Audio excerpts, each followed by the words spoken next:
Welcome back. તો મંત્રી બચુભાઈના દીકરાએ સરકારનું કરોડોનું કરી નાખ્યું છે। મંત્રીના પુત્રે સરકારને કરોડો રૂપિયાનો ચૂનો ચોપડ્યો છે। રસ્તો બનાવ્યા વગર માલસામાનના બિલ પાસ કરાવ્યા।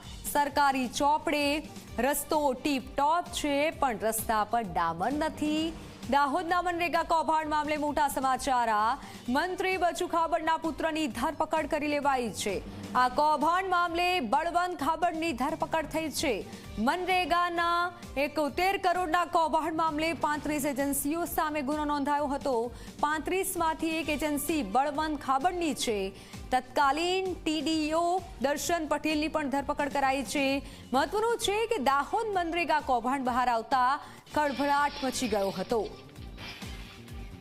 નાણાકીય વર્ષ 2021થી 2025 વચ્ચે એટલે કે 4 વર્ષમાં દેવગઢ બારિયા તાલુકાના કુવા તેમજ રેટાણા તથા ધાનપુરના સીમા મોઈ સહિત 3 ગામોમાં મનરેગાના કામોમાં માત્ર દેખાડા પૂરતું કામ કરાયું હતું, જે બાદ સમગ્ર કામ પૂર્ણ થયાનું સર્ટિફિકેટ રજૂ કરી જે એજન્સીના કામ નામનું કોન્ટ્રાક્ટ હતો તેના બદલે અન્ય એજન્સીઓને ચૂકવણી કરવામાં આવી હોવાનો દાવો થયો છે।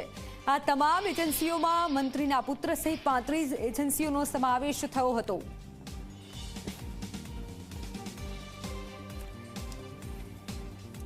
તો મંત્રીના દીકરાએ આ મોટું કૌભાંડ કર્યું છે, તેને લઈને અનેક સવાલ ઉઠી રહ્યા છે। આ કૌભાંડ મામલે બળવંત ખાબડની ધરપકડ થઈ છે। મંત્રીના પુત્રે સરકારને કરોડો રૂપિયાનો ચૂનો લગાવી દીધો છે। સરકારી ચોપડે તો રસ્તો ટીપ ટોપ છે, પણ રસ્તા પર ડામર જ નથી। તો રસ્તા પર ડામર નથી, અનેક સવાલ થઈ રહ્યા છે મનરેગા કૌભાંડને લઈને।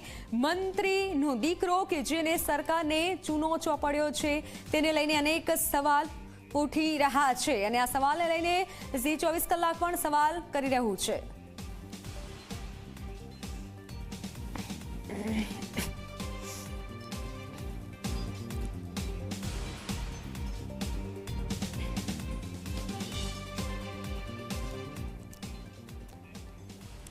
તો ઝી 24 કલાક આપને વિડીયો બતાવી રહ્યું છે। આ એ વિડીયો છે કે જેમાં મંત્રીના દીકરાએ કરોડો રૂપિયા બતાવ્યા છે કે આ રોડ અમે બનાવ્યો છે। જુઓ જનતા, તમને દેખાશે આ વિડીયો। આ જે વિડીયો સરકારી ચોપડે બતાવ્યો છે તેમાં રોડ છે, પણ હાલ જે આ રિયલ વિડીયો છે તેમાં ક્યાંય પણ ડામરનો ઉપયોગ નથી થયો, જે માટે કરોડો રૂપિયા ખર્ચવામાં આવ્યા છે જે રોડ માટે।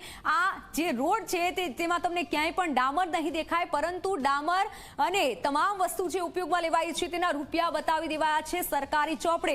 મંત્રીના દીકરાએ આ સૌથી મોટું જે કૌભાંડ કર્યું છે, તમામ લોકોએ આ વિડીયો જોવો જોઈએ। ઝી 24 કલાક આપને આજે સત્ય બતાવી રહ્યું છે કે જ્યાં મોટું કૌભાંડ કરી દેવામાં આવ્યું છે, અને આ સાથે રસ્તા પર કોઈ જે રોડ જ નથી બન્યો, અને પુત્રએ એની તકતી પણ લગાવી દીધી છે। અને આ તકતીનો આપ જુઓ કે જ્યાં રોડ પણ નથી બન્યો, ડામરનો ઉપયોગ પણ નથી થયો, પણ આ તકતી લગાવી દેવામાં આવી છે। મસ્ત મોટું નામ પણ લખી દેવામાં આવ્યું છે 2020-21। આપ જુઓ, કરોડો રૂપિયાનું આંધણ કરી નાખ્યું છે। સરકારી ચોપડે કંઈક અલગ બતાવાયું છે અને વાસ્તવિકતા કંઈક અલગ જ છે। આ વાસ્તવિકતા આપ જુઓ કે જ્યાં વેરાન જેવી જગ્યા છે, કંઈ નાનો એવો રસ્તો છે, કોઈ પણ પ્રકારનો રોડ નથી બનાવાયો, અને કંઈક અલગ વસ્તુ બતાવાઈ છે। તો આને લઈને હાલ મંત્રીના દીકરાની તો ધરપકડ કરી લેવાઈ છે। 5 લાખ રૂપિયાનો આ રોડ બતાવાયો છે।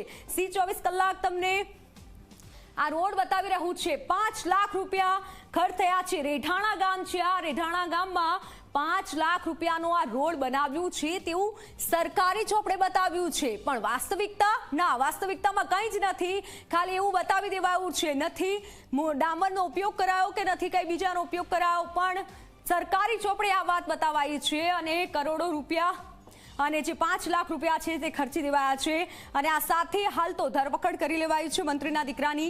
પણ અનેક સવાલ ઝી 24 કલાક પણ ઉઠાવી રહ્યું છે। ઝી 24 કલાક તમામ દર્શક મિત્રોને આ સવાલ ઉઠાવી રહ્યું છે અને પૂછી રહ્યું છે। ત્યારે મંત્રી બચુભાઈના દીકરાએ સરકારનું કરોડો રૂપિયાનું કરી નાખ્યું છે। જી હા, મંત્રીના પુત્રએ સરકારને કરોડો રૂપિયાનો ચૂનો ચોપડ્યો છે। રસ્તો બનાવ્યા વગર જ માલસામાનના બિલ પાસ કરાવ્યા। સરકારી ચોપડે રસ્તો ટીપ ટોપ છે, પણ રસ્તા પર ડામર જ નથી। ત્યારે આ વિશે અમિત ચાવડા શું કહી રહ્યા છે વિપક્ષ નેતા તે પણ સાંભળી લઈએ। દાહોદમાં વારંવાર રજૂઆતો થઈ કે મનરેગામાં ખૂબ ભ્રષ્ટાચાર થાય છે, સ્થળ પર કોઈ કામ થતા નથી અને બારોબાર બિલો ચૂકવાઈ જાય છે અને એમાં મોટા માથાઓ સંડોવાયેલા છે, પણ સરકારે પગલાં ન લીધા. વર્ષોની લડત પછી કોંગ્રેસ પક્ષે પણ વિધાનસભામાં પ્રશ્નો મૂક્યા, વારંવાર લેખિત મૌખિક રજૂઆત કરી, ત્યારે હવે સરકાર જાગી છે ને તપાસની શરૂઆત કરી છે. પણ આ તપાસ ખાલી નાટક પૂરતી ના થાય, ખાલી એકાદ બે લોકોને પકડી અને ભીનું સંકેલવાનો પ્રયત્ન ના થાય. સરકાર પાસે અમારી માંગણી છે કે આ પ્રજાના ટેક્સના પૈસા છે, પ્રજાના પડસેવાના પૈસા છે.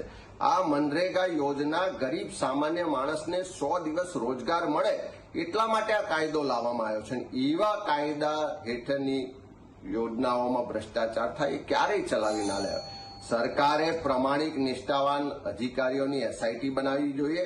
દાહોદમાં જો તટસ્થ રીતે તપાસ થશે તો હજુ પણ મોટા માથાઓ આમાં પકડાશે. તો મનરેગા કૌભાંડ આપ જુઓ, સરકારી ચોપડે રસ્તો ટીપટોપ છે પણ રસ્તા પર ડામર નથી અને તકતી પણ લગાવી દેવાઈ છે. જી હા, મંત્રીના પુત્રએ આજે કરતૂત કરી છે તે આપ જુઓ. મારી સાથે ન્યૂઝરૂમથી નિધિ લાઈવ જોડાઈ ચૂક્યા છે અને સંવાદદાતા પણ જોડાઈ ચૂક્યા છે હિતલ ગાંધીનગરથી. નિધિ, આપના પાસે આવવા માંગીશ તે પહેલા આપણે પૂછીએ અને વાતચીત કરીએ હિતલને.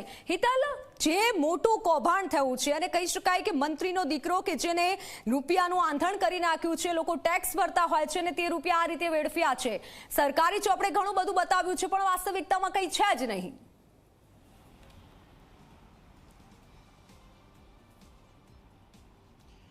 મિત્તલ, ચોક્કસ એવું કહી શકાય કે આ સમગ્ર જે પ્રકારે મનરેગા કૌભાંડ ઊભું થયું હતું અને ત્યાર જે ઘટનાઓ સામે આવી હતી એ ઘટનાઓ અંતર્ગત જોવા જઈએ તો એક કુતુબ મિનાર બનાવી દેવાની વાત થઈ અને ત્યાં સ્થળ ઉપર ક્યાંય કશું જ નથી એ પ્રકારનું કૌભાંડ છે. અને સરકારી આમ દાવા કરતી હોય છે, સામાન્ય રીતે કોઈ વ્યક્તિ સરકારમાં પોતાનો કોઈ પણ પ્રકારનો ખર્ચો લેવા જાય તો એની પાસે અનેક કાગળિયા માગવામાં આવતા હોય છે અને કાગળિયાની ખરાઈ કરીને એનું બિલ પાસ થતું હોય છે.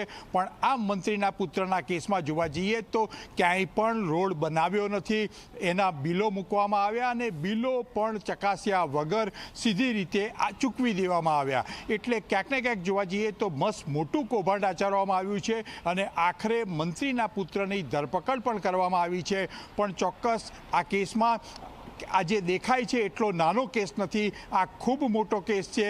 કારણ કે મંત્રી કોણ છે? બચુ ખાબડ છે. બચુ ખાબડ ખાતું કયું છે? રાજ્ય કક્ષાના પંચાયત વિભાગનું ખાતું છે અને એ જ ખાતા અંતર્ગત મનરેગા યોજના આવતી હોય અને એમનો જ દીકરો આ પ્રકારનું કૌભાંડ કરતો હોય તો અગાઉ કેટલા કૌભાંડો થયા હશે એ પણ એક તપાસનો વિષય ચોક્કસ ગણી શકાય. મિત્તલ. બિલકુલ હિતલ, આપ જોડાયેલા રહેશો. નિધિ, આપના પાસે આવીશ કે જો અત્યારે આવું કૌભાંડ સામે આવ્યું હોય તો જે પ્રમાણે આપણા સંવાદદાતા હિતલે જણાવ્યું કે અગાઉ શું નહીં થયું હોય અને સરકારી ચોપડે કંઈક અલગ બતાવવામાં આવે છે, વાસ્તવિકતા કંઈક અલગ છે, એટલે આ શું માંડ્યું છે?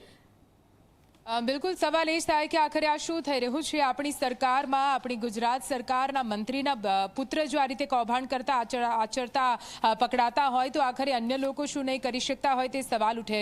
સૌથી પહેલા આપણે સમજવું પડે મનરેગા કૌભાંડ છે, મનરેગા કૌભાંડ શું છે, મનરેગા યોજના શું છે. ગ્રામીણ વિસ્તારોના વિકાસના કામો માટે ગ્રામીણ વિસ્તારોમાં જ રોજગારી મળી રહે તે માટે જે બિન સક્ષમ એટલે કે જેમની શૈક્ષણિક લાયકાત એટલી વધારે ના હોય તે લોકોને 100 દિવસ માટે કામ આપવામાં આવે છે. તેના માટે કોન્ટ્રાક્ટરો હાયર કરવામાં આવે છે, એજન્સીઓ કામ કરતી હોય છે અને જે નાના કામ ગામડાઓના હોય છે કે રોડ બનાવવા, મેટલ રોડ બનાવવા, સીસી રોડ બનાવવા, ક્યાંક ચેકડેમ ઊભા કરવા જેવા નાના કામ જે ગામડાના વિકાસ માટે ખૂબ જ જરૂરી હોય છે તે બનાવવામાં આવતા હોય છે. લગભગ ગુજરાતના તમામ ગામોમાં અને હવે તો દેશમાં પણ પૂરી આ મનરેગા યોજના અંતર્ગત આ જ રીતે ગામડાઓનો વિકાસ થતો હોય છે. પણ આ જે મનરેગા યોજના અંતર્ગત જે એજન્સીઓ અને જે કોન્ટ્રાક્ટરો કામ કરતા હોય છે તે લોકો કોણ હોય છે તે સૌથી મોટો સવાલ ઉઠે છે. કેમ કે જે રીતે દાહોદના દેવગઢ બારિયામાંથી આ પૂરું એક કૌભાંડ સામે આવ્યું. 1-2 કરોડ 5-10 કરોડનું આ કૌભાંડ નતું, 71 કરોડનું આ પૂરું કૌભાંડ, જેમાં 35 જેટલી એજન્સીઓ પૂરી કામ કરતી હોય છે અને તે ખોટા બિલો બતાવીને પૂરું જે બિલ ખોટા કાગળિયા બતાવીને પોતાના પૂરા બિલ પાસ કરાવી લે છે. પણ હકીકત જ્યારે સામે આવી, જ્યારે દાહોદ પોલીસે આ મામલે ફરિયાદ કરી, તપાસ કરવામાં આવી ત્યારે ખબર પડી કે આખરે જે કામો બતાવવામાં આવ્યા હતા તે કામો થયા જ નથી. તે તો માત્ર કાગળના જહાજ જેવી વાત છે.